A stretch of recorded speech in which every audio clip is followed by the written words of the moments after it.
Outros barquinhos chegaram de Tiberíades, perto do lugar onde comeram o pão, tendo o Senhor dado graças. Quando, pois, viu a multidão que Jesus não estava ali, nem os seus discípulos, tomaram os barcos e partiram para Cafarnaum à sua procura. E tendo-o encontrado no outro lado do mar, lhe perguntaram: Mestre, quando chegaste aqui?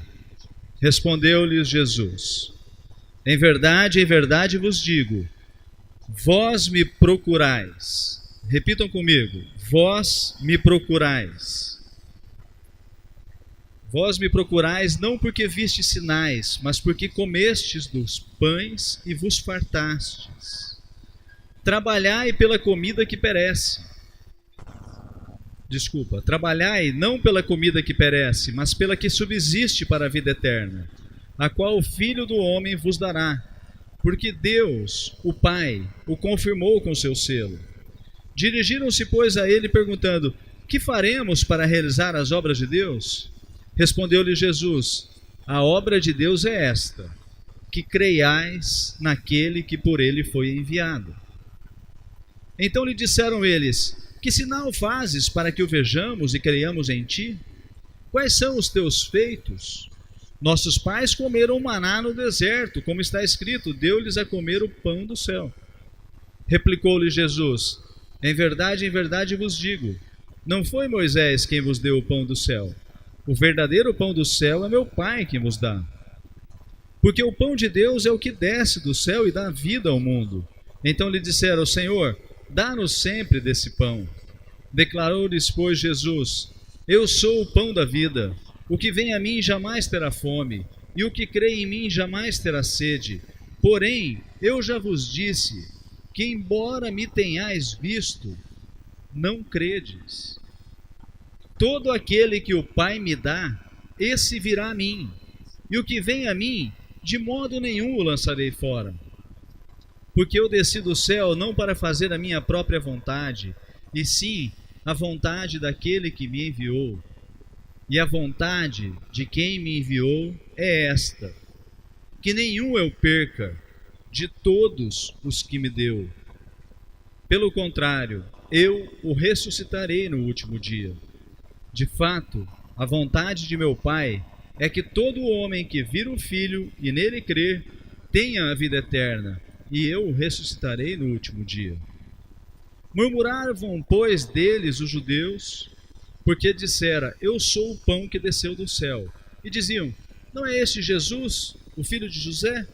Acaso não lhe conhecemos o pai e a mãe? Como, pois, agora diz: desci do céu? Respondeu-lhe Jesus: não murmureis entre vós. Ninguém pode vir a mim, se o Pai que me enviou não o trouxer, e eu o ressuscitarei no último dia.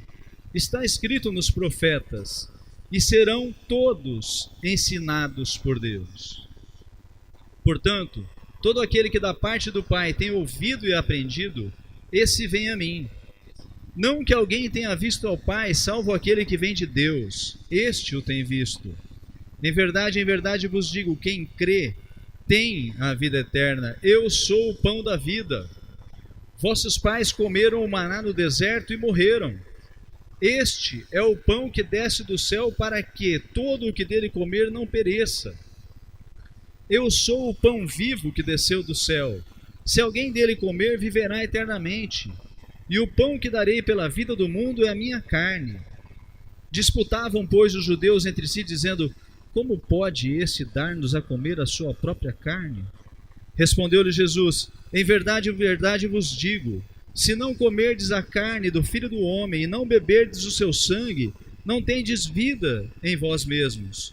Quem comer a carne e beber o meu sangue tem a vida eterna, e eu o ressuscitarei no último dia.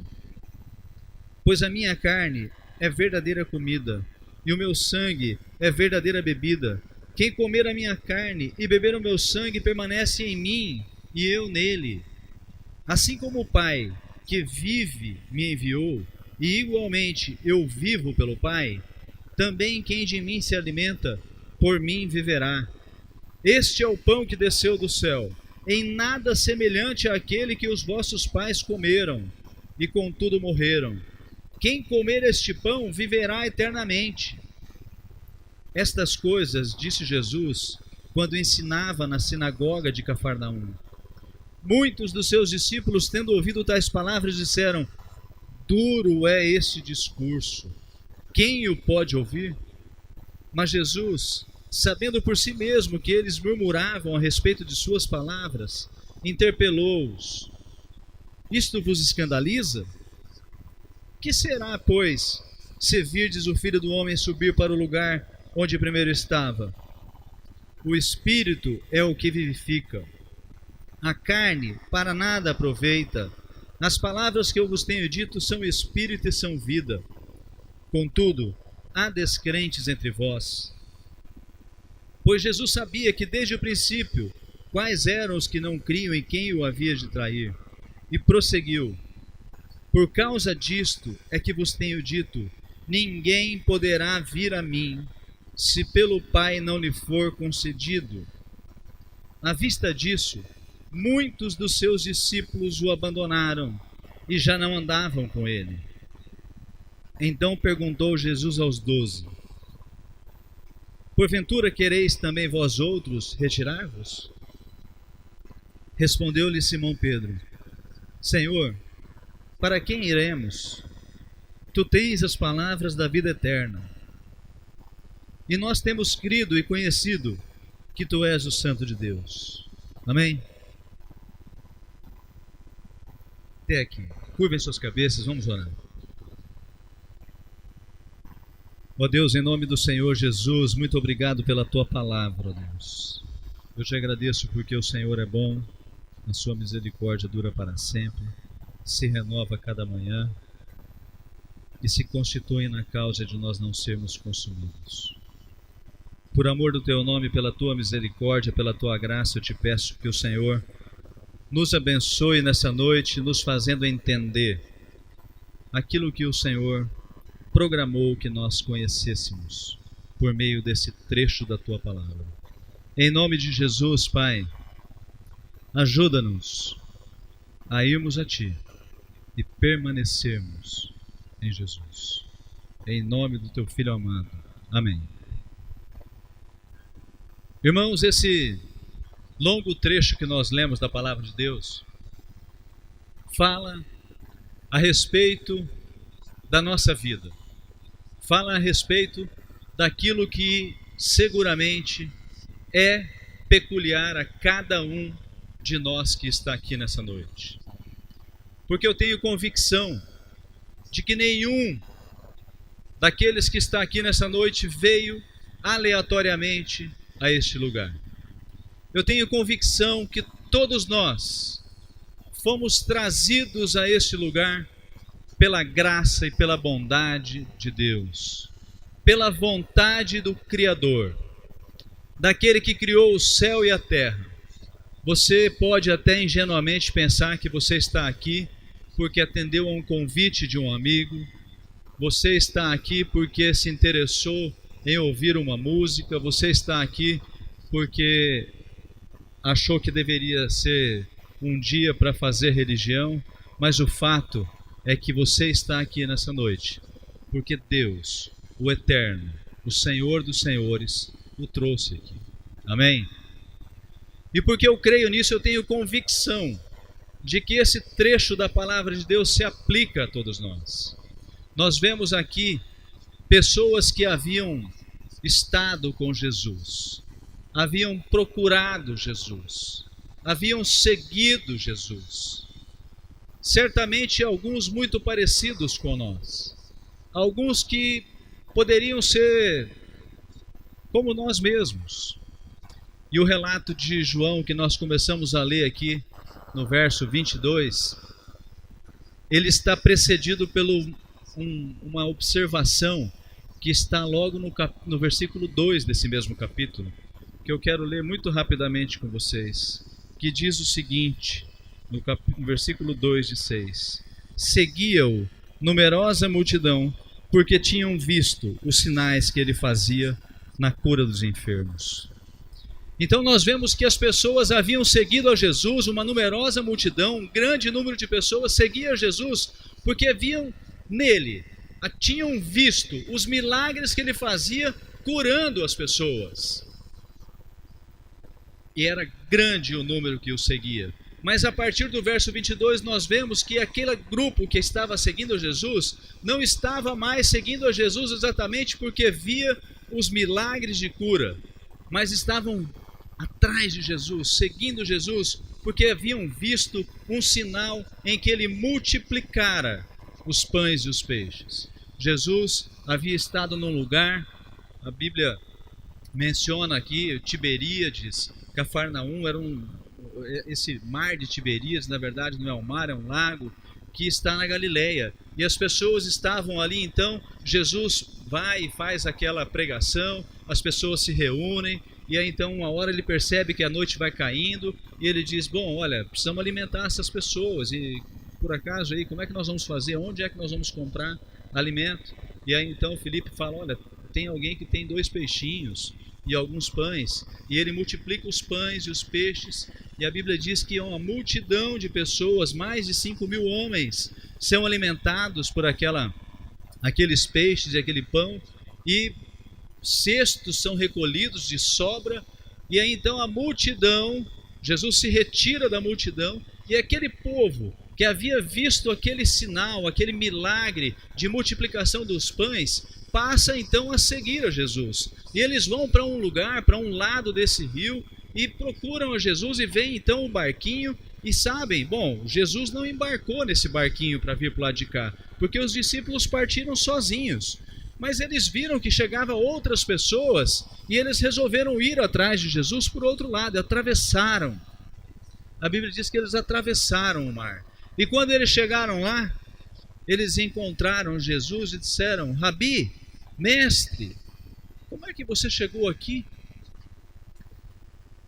Eles queriam ouvir de Jesus. Eles estavam seguindo a Jesus e quase tudo que Jesus lhes dissesse seria útil para eles. Eles estavam interessados talvez em ouvir Jesus falar que ele tinha vindo por sobre as águas. Talvez eles estivessem esperando Jesus falar, não, eu fiz um milagre, eu passei por lá de cá. Eles estavam interessados em ouvir algo de Jesus.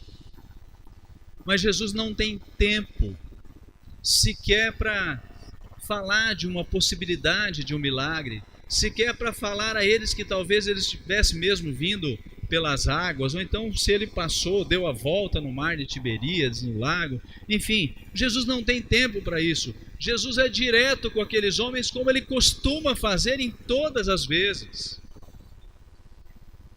Nós muitas vezes vamos a Jesus e esperamos que ele possa falar algo que traga alento ao nosso coração. Nós vamos a Jesus e esperamos que ele fale alguma palavra que nos console, que nos conforte, que nos anime. E aí perguntamos, mestre, Rabi, quando nós vamos a Jesus, nós estamos assim, por assim dizer, reconhecendo o senhorio de Jesus, nós estamos, por assim dizer, quase admirando extremamente Jesus Cristo, querendo entronizá-lo em todo o tempo e dizemos, olha, fala algo para nós. E Jesus fala àqueles homens, vós me procurais, não pelos sinais, mas porque vocês comeram o pão e saciaram a fome. E ele diz, olha, trabalhem, se esforcem, não pela comida que perece, mas se esforcem pela comida que é capaz de dar a vocês a vida eterna. Jesus já estava começando a ser direto com aqueles homens. Porque ali, quando ele diz, vocês vieram atrás de mim apenas porque vocês se fartaram, é como se ele dissesse para nós hoje, vocês estão vindo a mim apenas porque eu posso transformar o seu casamento, apenas porque eu posso restaurar a sua vida, apenas porque eu posso te dar um emprego, apenas porque eu posso atender à sua necessidade mais elementar, mais básica, que é a necessidade do homem de saciar a sua fome. Mas ele diz: não seja esse o motivo que te leva a Jesus. Ele diz: se esforcem, trabalhem pela comida que não é perecível, que não vai acabar, que não vai simplesmente matar a sua fome. Procurem algo que é eterno.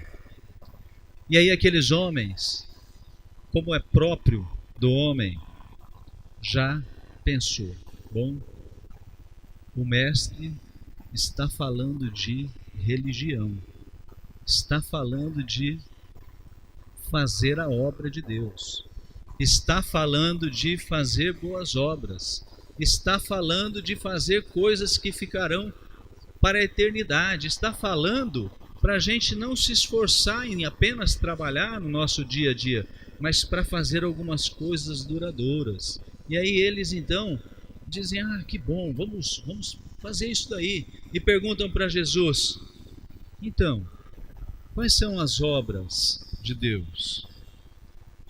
Versículo 28. Que faremos para realizar as obras de Deus? E Jesus responde a eles de maneira direta: a obra de Deus é esta, que creiais naquele que por ele foi enviado. Amém? Jesus não deixa dúvida àquelas pessoas.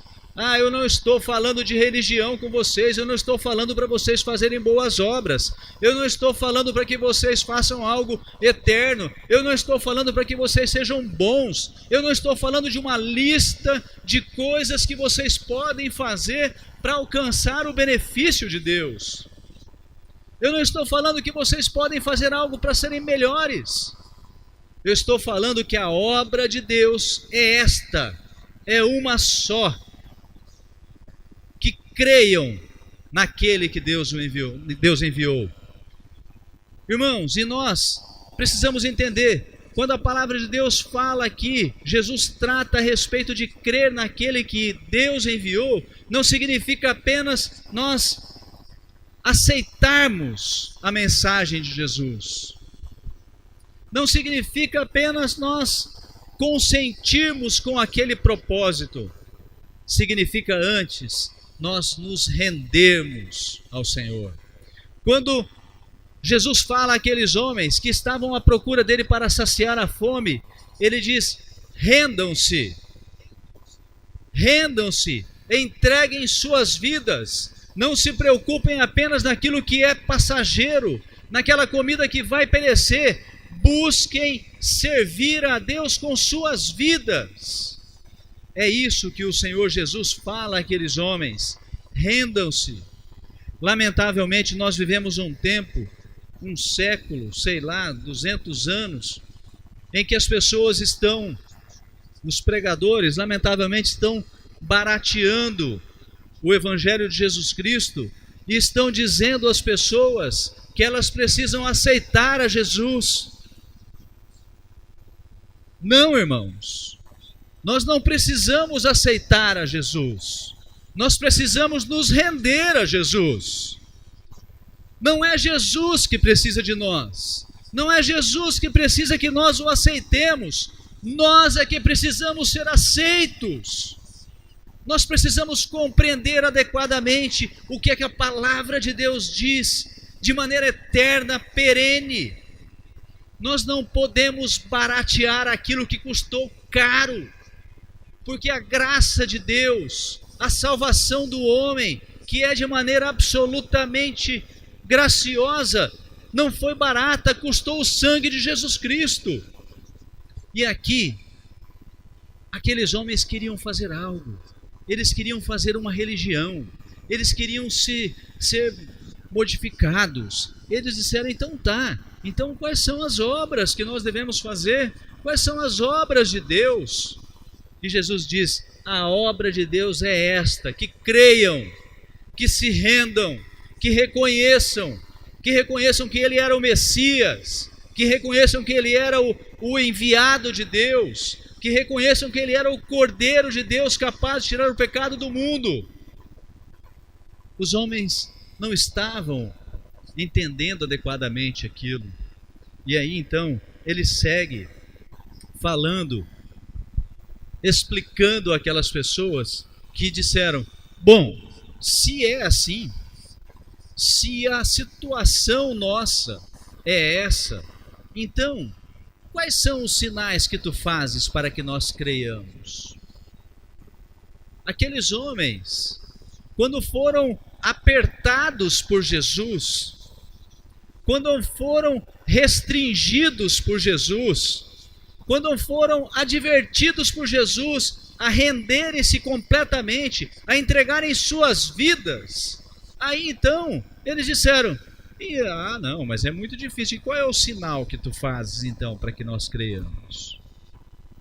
Sabe, irmãos, nós queremos Jesus, nós buscamos Jesus, nós vamos atrás de Jesus, e quando Jesus nos aperta, quando Jesus nos coloca numa situação em que nós precisamos nos render absolutamente, aí então nós dizemos: qual o sinal que tu fazes, Senhor, para eu entregar a minha vida? Nós dizemos: confirma isso. Como? Faz algo grandioso para que nós compreendamos que nós devemos render as nossas vidas. Ora, irmãos, aqueles homens já tinham visto os enfermos serem curados, tinham visto Jesus multiplicar os pães, e eles queriam um sinal. E eles queriam um sinal. Apenas porque Jesus estreitou a situação com eles e disse: é preciso que vocês creiam, é preciso que vocês se rendam, é preciso que vocês se entreguem absolutamente. Quantas vezes nós vemos a bondade de Deus estendida sobre a vida dos nossos irmãos aqui como igreja? Quantas vezes nós vemos o Senhor fazendo bem a nós mesmos? Quantas vezes nós somos saciados na nossa fome, na nossa necessidade momentânea? Quantas vezes somos atendidos naquilo que nós pedimos a Deus? E quando nós somos apertados por Deus a abandonar o pecado, quando somos apertados por Deus a viver uma vida de santidade, nós dizemos: Senhor, manda um sinal. Que sinal, Senhor, tu fazes para eu abandonar esse pecado? Porque os nossos pais no deserto comeram maná. Compreendam, irmãos? A situação em que ele falava era de comida. Era uma circunstância que cercava aquele assunto. A notícia do momento era a multiplicação dos pães. E por isso Jesus tratou tão claramente a respeito de comida, de vontade e de alimento. E aí então os homens dizem: não, porque nossos pais, nossos antepassados comeram maná. Eles seguiram a Deus de maneira tão intensa, de maneira tão séria, porque eles tiveram um sinal. É como se eles dissessem: para mudar de religião, para entregar a minha vida, para me submeter integralmente, eu preciso de um sinal. E Jesus então os lembra a respeito de quem Deus é. E ele diz: não foi Moisés quem vos deu o pão do céu, porque eu sou o pão que desceu do céu. Aleluia! E eles devem ter ficado malucos. Mas como? Jesus, esse cara estava aí. Não, eu sou o pão que desceu do céu. O maná era apenas aquilo que Deus fez, apenas uma amostra daquilo que Deus faria um dia, apenas um vislumbre da glória de Deus que vocês estão vivendo hoje, daquilo que vocês estão experimentando hoje. Vocês estão tendo a oportunidade de ver o pão que desceu do céu. Aquelas pessoas não compreenderam. Aqueles homens ficaram olhando para Jesus e disseram: pão que desceu do céu? Pão. Jesus fala: quem comer de mim terá vida, porque eu sou o pão que dá vida. Jesus foi além, ele falou que ele era mais do que o pão do céu, ele falou que era o pão que dava vida. E nós precisamos entender que Jesus é isso para nós. Jesus é o pão que nos dá vida. Jesus é o pão que pode nos alimentar para sempre. E Jesus deixa muito claro: aquele que de mim se alimenta, por mim viverá. Aleluia! Quem quer viver por Cristo precisa se alimentar de Cristo. Amém? Irmãos, Jesus foi muito claro com esses homens. Jesus não deixou isso por pouco. Quando eles disseram: Senhor, então dá-nos sempre desse pão. Eu fico pensando como nós somos ingênuos com Jesus. E aqueles homens então foram tolos com Jesus. Eles imaginaram que falando daquele modo com Jesus fossem conquistar o coração de Jesus, o favor de Jesus, como se eles pudessem dizer: não, então, que bom, eu vou me tornar religioso. Olha, Senhor, dá-nos sempre desse pão. Como se Jesus dissesse: tá certo, você se esforçou, você fez uma carinha de religioso, como Miguel Piper diria, faz uma carinha, um carinha de religioso, né? Assim, igual ele... Então, ele disse: olha, já que você se esforçou, quem sabe Jesus pudesse dizer: claro, sempre que você precisar, vem até mim, eu vou te dar esse pão. Olha, claro, sempre que você precisar, vem até mim, eu vou atender as suas necessidades. Olha, claro, sempre que você precisar, eu estarei aqui disponível. Jesus não respondeu a eles daquela maneira. Jesus foi um pouco diferente disso. Ele disse: eu sou o pão da vida. O que vem a mim jamais terá fome, e o que crê em mim jamais terá sede. Porém, eu já vos disse que, embora me tenhais visto, não credes. Ele está dizendo: eu já expliquei para vocês, mas não adianta apenas vocês saberem que eu posso fazer isso. É preciso que vocês confiem, é preciso que vocês creiam. Ele diz: quem se alimentar de mim vai ter vida. Mas vocês não creem. É como se ele dissesse a nós hoje, nessa noite: olha, a Bíblia já relatou tudo que eu posso fazer por vocês. A Bíblia já relatou a respeito daquilo que eu tenho para vocês. A Bíblia já relatou a respeito daquilo que eu quero de vocês, mas vocês não creem.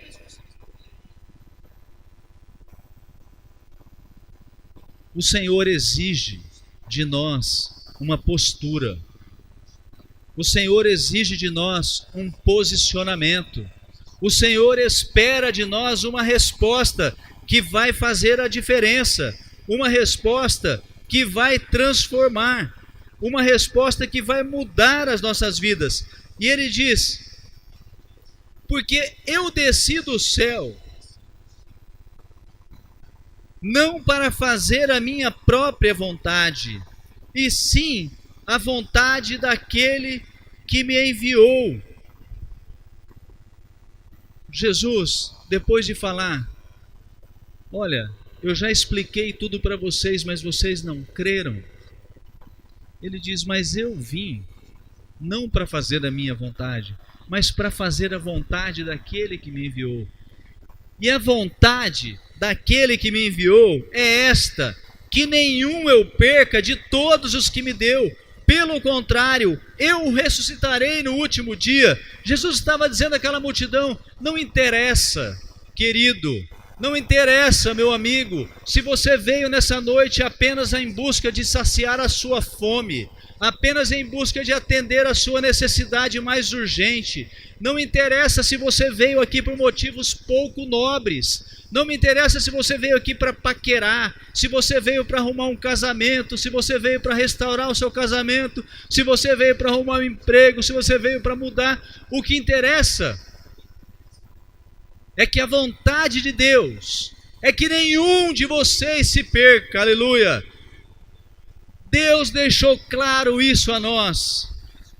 Nós precisamos nos lembrar que a vontade de Deus é que nenhum de nós se perca. Todo aquele a quem Deus entregou a Jesus, esse não se perca e ele o ressuscite no último dia, amém?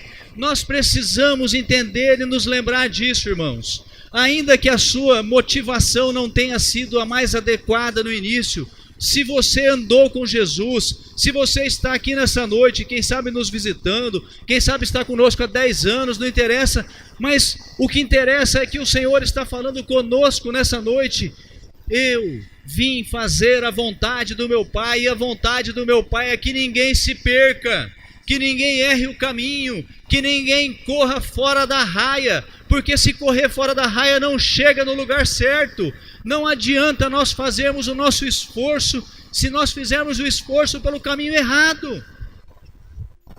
Nós precisamos nos lembrar que a vontade de Deus é que nenhum de nós se perca.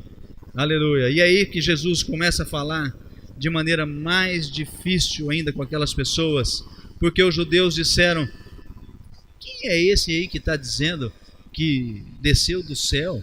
Pô, esse cara é o filho de José, do carpinteiro, porventura a gente não conhece ele? Como assim ele está dizendo desceu do céu? Era difícil para os homens entenderem, e talvez seja difícil para nós hoje também, pensarmos não exatamente a respeito de Jesus, mas a respeito daquilo que Deus quer fazer conosco, e pensarmos então que a vontade de Deus é que nenhum de nós se perca. E talvez você esteja pensando: mas eu não estou perdido, mas eu não estou seguindo a Jesus por motivações erradas. E eu quero dizer para vocês: calma, irmãos, nós não chegamos ao final do texto, porque nós já lemos que no início Jesus falou que as pessoas o procuravam, e que no final Jesus falou se mais alguém queria ir embora. Então, irmãos, enquanto nós estamos meditando nesse trecho da palavra de Deus, pense se você está exatamente com a motivação adequada. Pense se você compreendeu qual é a obra de Deus para a qual você foi chamado. Lembre-se, a obra de Deus para a qual eu e você fomos chamados é crermos em Jesus, é nos rendermos a Jesus, é nos submetermos ao senhorio de Jesus, é reconhecermos a Jesus como Senhor, e não apenas como Salvador, e não apenas como ajudador, como multiplicador de pães, como curador, mas sempre e em todo tempo como Senhor. Então, por isso, precisamos examinar bem o nosso coração para saber se estamos motivados adequadamente. E Jesus, então, depois daqueles homens se perguntarem entre si a respeito de como poderia ele dizer que havia descido do céu, ele diz: ninguém pode vir a mim se o Pai que me enviou não o trouxer, e eu o ressuscitarei no último dia. Jesus deixou claro aqui, para tristeza de alguns que pensam diferente, mas Jesus deixou claro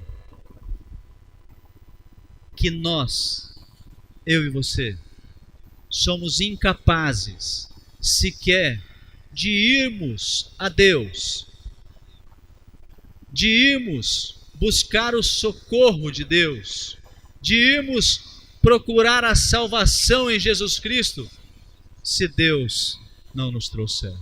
Então entenda, irmãos, se você está aqui nessa noite, foi Deus quem o trouxe aqui, foi Deus quem motivou o seu coração a te fazer sair de casa e vir aqui. Era impossível a você procurar a Deus se Deus não tivesse feito isso por você.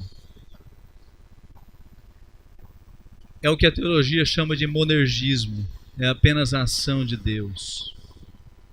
Mas Deus, Não se preocupe de pensar, mas então aquelas pessoas que não estão aqui não foram trazidas por Deus. Não se preocupe com isso, porque o verso seguinte fala a respeito disso, nos tranquiliza e diz: está escrito nos profetas, e serão todos ensinados por Deus, de maneira que Deus vai nos trazer, Deus vai trazer a todos, Deus vai dar oportunidade a todos irem a Jesus. Agora, compreendam, irmãos, a oportunidade que Deus dá ao homem de ir a Jesus, de levá-lo, de entregar o homem a Jesus, não significa o determinismo de sermos salvos. Não significa que, sendo levados a Jesus, nós seguramente seremos salvos, porque a palavra de Deus diz que nós podemos rejeitar a oferta da salvação. A palavra de Deus diz que, a despeito de Deus trazer o homem a Jesus, o homem pode rejeitar a salvação, rejeitar essa oferta. E é mais ou menos isso que aconteceu com aqueles homens aqui. Quando Jesus falou isso, ele disse: em verdade vos digo, quem crê tem a vida eterna. Jesus estava dizendo com aqueles homens: olha, a vida eterna é crer. A vontade de Deus é que ninguém se perca. A obra de Deus é crer em Jesus, naquele que o Pai enviou. Então, aproveitem, se beneficiem da vida eterna, se beneficiem do favor, se beneficiem da graça. Mas aqueles homens, nem todos eles desfrutaram disso.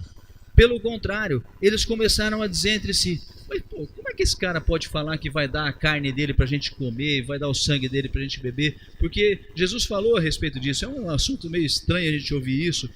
Quando ele diz: eu sou o pão da vida, vossos pais comeram maná no deserto e morreram. Este, a respeito dele, está dizendo, é o pão que desce do céu para que todo o que nele comer não pereça. Eu sou o pão vivo que desceu do céu. Se alguém dele comer, viverá eternamente. E o pão que eu darei pela vida do mundo é a minha carne. Jesus estava falando a respeito do sacrifício dele na cruz. Jesus estava falando a respeito da sua palavra, a respeito daquilo que ele havia ensinado, a respeito da sua própria vida. E nós precisamos entender, quando ele diz, nós precisamos comer da sua carne e beber do seu sangue, é muito mais do que apenas nós conhecermos a Bíblia, nós conhecermos alguns versículos. É muito mais do que isso. É preciso que nós comamos de Deus. É preciso que nós façamos aquela palavra vida em nós, dentro de nós. É preciso que nós nos absorvamos a vida que há em Jesus Cristo, na sua palavra, naquilo que ele ensinou. Nós estamos acostumados, irmãos, a decorar de versículos, um ou outro, especialmente aqueles que falam de bênção, especialmente aqueles que falam de coisas boas a nosso respeito. Mas nós precisamos aprender não a decorar, mas a internalizar, a fazer entrar dentro de nós toda a palavra de Deus. Nós precisamos fazer entrar dentro de nós tudo o que o Senhor Jesus nos ensinou, para que nós possamos compreender e reagir às vicissitudes da vida da mesma maneira que Jesus reagiria.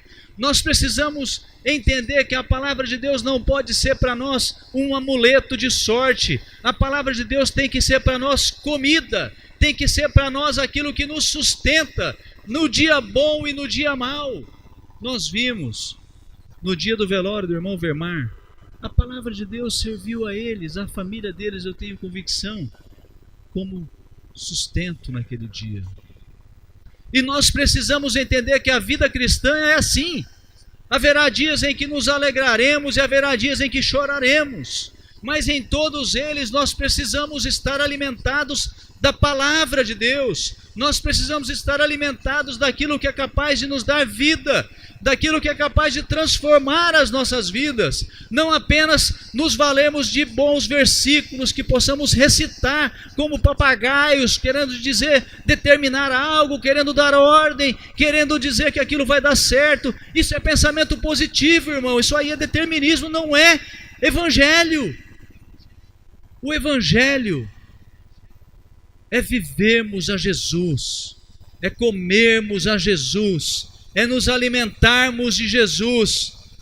É quando Jesus diz: se alguém te faz caminhar 1 milha, vai com ele 2. E nós irmos. É quando Jesus diz: perdoem a todos, sempre. E nós perdoarmos.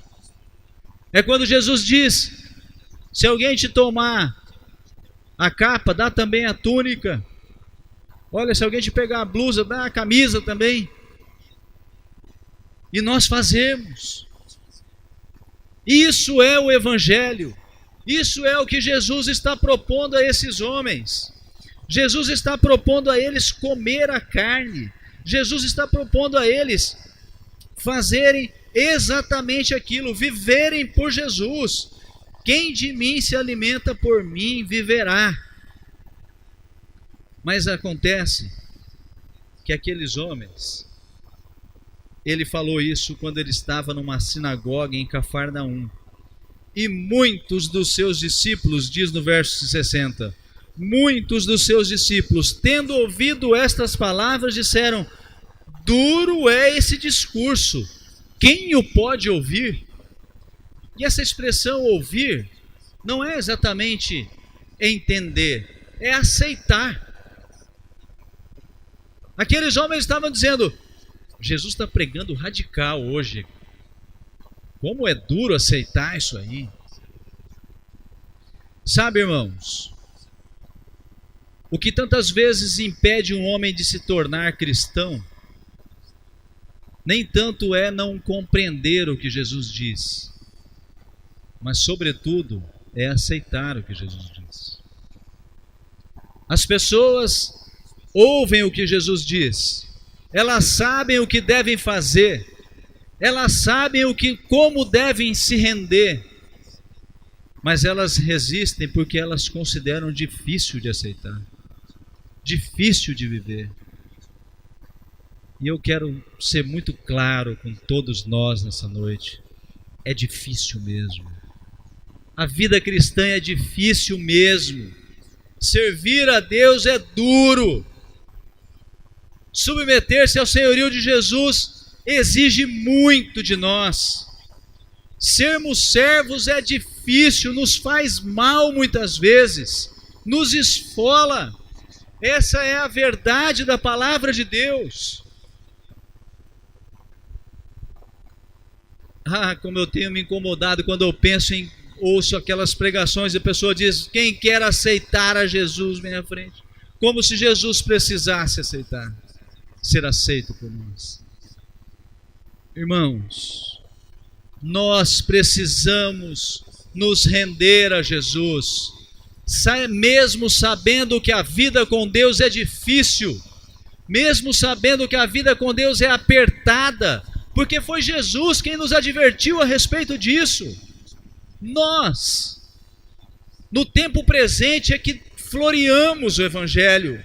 Nós, no tempo presente, é que trazemos o Evangelho mais palatável aos homens. Jesus nunca se preocupou em tornar a sua palavra palatável. Jesus nunca se preocupou em atrair pessoas apenas por um modo ardiloso, para depois a pessoa então de longo tempo se entregar. Pelo contrário, ele era direto. E aqui ele não foi diferente. Ele disse: duro esse discurso, é duro de aceitar, mas é preciso. E Jesus fala um pouco mais no versículo 64. O Espírito é o que vivifica, a carne para nada aproveita. Irmãos, nós precisamos reprogramar a nossa mente. Quando nós aceitamos a Jesus, quando nós nos rendemos ao senhorio de Jesus, quando nós nos entregamos ao Senhor, nós precisamos compreender que a nossa mente precisa ser reprogramada. Não é à toa que o apóstolo Paulo fala no capítulo 12 de Romanos: transformai-vos pela renovação da vossa mente. Nós precisamos ter a nossa mente renovada, porque para nós, quando nós entregamos as nossas vidas a Jesus, nós nos esquecemos que o mais importante de tudo não são esses 70, 80, 90 anos que passamos aqui, mas sim a eternidade. Nós precisamos entender, como Jesus diz aqui, que é o Espírito que vivifica, que a carne para nada aproveita. Nós precisamos entender, como Jesus deixou claro aqui, que as nossas necessidades prementes, que as nossas necessidades mais urgentes, são nada perto da eternidade. Então, por isso, e apenas por isso, porque nós temos que ter os nossos olhos postos na eternidade, porque nós temos que ter os nossos olhos postos no céu, é que nós precisamos enfrentar esse discurso duro, aceitar esse discurso duro e viver assim, e nos submeter, e nos render, porque esse tempo que eventualmente será de privação para nós aqui, não é para se comparar com a glória do que há de vir. Nós precisamos entender, irmãos, fomos transformados, fomos vivificados em nosso espírito. Não somos mais apenas homens carnais, não somos mais apenas homens que viverão esse tempo aqui na terra, mas nós somos seres espirituais, somos homens que viverão eternamente, afastados de Deus ou ao lado de Deus. Tudo dependerá daquilo que nós fizermos com a obra de Deus. Qual é a obra de Deus? Crermos em Jesus Cristo, aceitarmos e nos submetermos ao senhorio de Jesus, nos rendermos a Jesus. E aí, a Bíblia diz que muitas pessoas se afastaram de Jesus naquela ocasião, mas de maneira extraordinária Jesus não foi tratar com eles. Jesus não foi lá fazer uma média, ele simplesmente prossegue e diz aos 12, pergunta aos 12: porventura quereis também vós retirar-vos? Irmãos, não bastasse a dureza daquela palavra, não bastasse a dificuldade que Jesus havia estabelecido naquele discurso, ele então vira para os 12, para aqueles mais íntimos, para aquelas pessoas que estavam seguindo ele há alguns anos, que estavam convivendo dia a dia, comendo, bebendo, dormindo, e fala: por acaso vocês também querem ir embora? Aproveita a companhia, tem um monte de gente indo aí. Vocês, porventura, querem ir embora? Mas graças a Deus por Pedro. Pedro, de maneira própria dele mesmo, responde pelos 12, já levanta e diz: Senhor, para quem iremos? Para quem? Não é para onde iremos, é para quem iremos. Lembra que Jesus no começo falou: vós me procurais, não pelos sinais, mas porque eu saciei a vossa sede e a fome. Pedro está dizendo: Senhor, para quem iremos? O homem sempre e sempre irá a alguém. O homem tem a necessidade de se relacionar com Deus. O homem tem a necessidade daquilo que é transcendental, místico, daquilo que é eterno. E aí então Pedro vira e diz: Senhor, para quem iremos? Pois só tu tens as palavras de vida eterna, aleluia. Então, irmãos, eu quero dizer para vocês: querem viver, querem experimentar as palavras de vida eterna, querem viver a vida eterna? Só há um caminho: irmos para Jesus, com o discurso duro, com o discurso difícil de aceitar, mas esse é o único caminho, porque Pedro deixou claro para nós: só tu tens as palavras de vida eterna. Amém? Vamos ficar de pé, curvem suas cabeças. Eu quero orar com vocês nessa noite.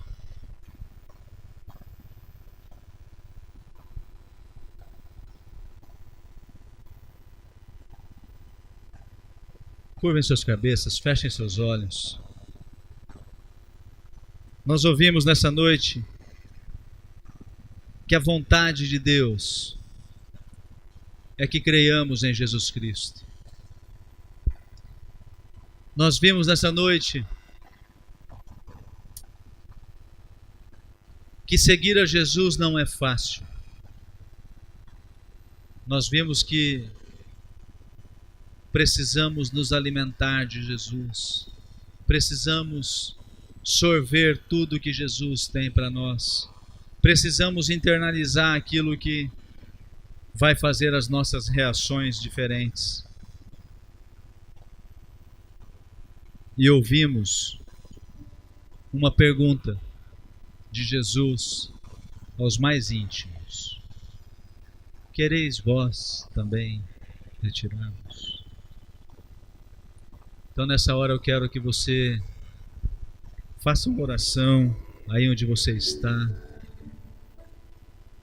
de olhos fechados. Responda ao Senhor.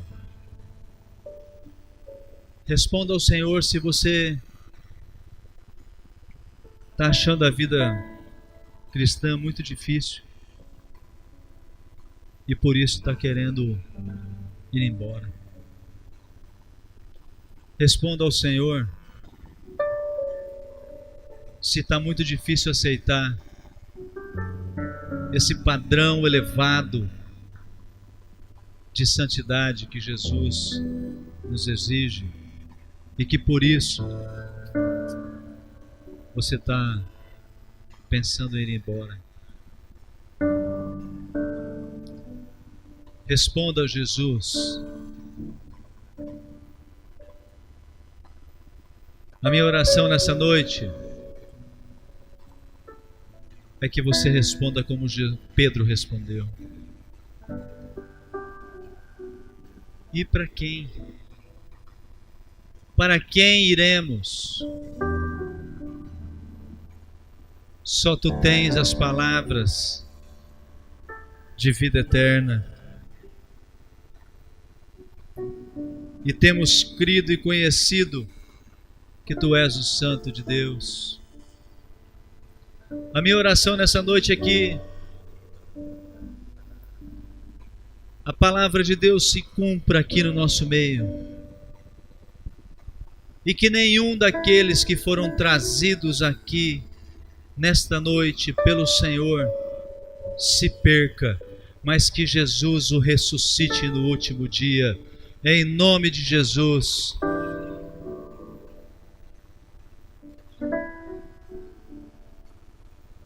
Eu quero deixar claro que para que isso aconteça, é preciso que nos rendamos ao Senhor e creiamos naquele que foi enviado pelo Pai. Eu quero deixar claro que é preciso que nós nos submetamos. Então, por isso, quero fazer um apelo a você nessa noite.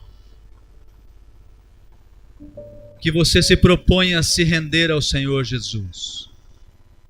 Que você se disponha a obedecê-lo, mesmo diante de um discurso duro como esse que ele fez. Que você se disponha a viver para ele, com os olhos postos na vida eterna.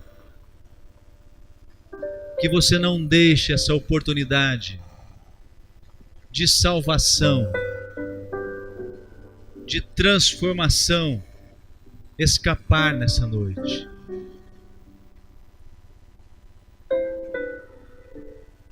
Com esse apelo eu quero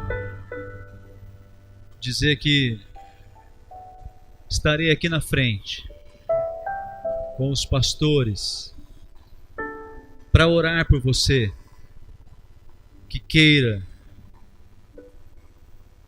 fazer essa decisão de se render a Jesus, de se submeter ao senhorio de Cristo, de entregar a sua vida completamente. Não deixe que a rudeza do discurso de Jesus o afaste do seu amor. Porque a vontade do Pai é que nenhum se perca. Ó Deus, em nome do Senhor Jesus, muito obrigado pela Tua palavra, obrigado pela Tua bondade, obrigado pela Tua misericórdia, Deus. Eu quero pedir em nome de Jesus que o Senhor toque nas pessoas que estão aqui nessa noite, em todos nós, ó Deus. Que o Senhor fale com cada um de nós, quebrantando os nossos corações, nos fazendo reconhecer a Jesus como Senhor, como o Deus eterno todo-poderoso, como aquele que reina e vive para sempre, e de quem dependemos e buscamos graça, misericórdia e poder. Em nome de Jesus, ó Deus, constranja-nos com o Teu amor. Pai, faz verdadeira a Tua palavra. Com amor eterno eu Te amei, por isso com benignidade Te atraí. No nome de Jesus, Pai, faz-nos sentir a Tua benignidade nos atraindo a Ti nessa noite, ó Deus. Em nome de Jesus, Pai, transforma as nossas vidas e ajuda-nos a seguir, ir a Jesus, o autor e o consumador da vida. Amém. Em nome de Jesus. Amém.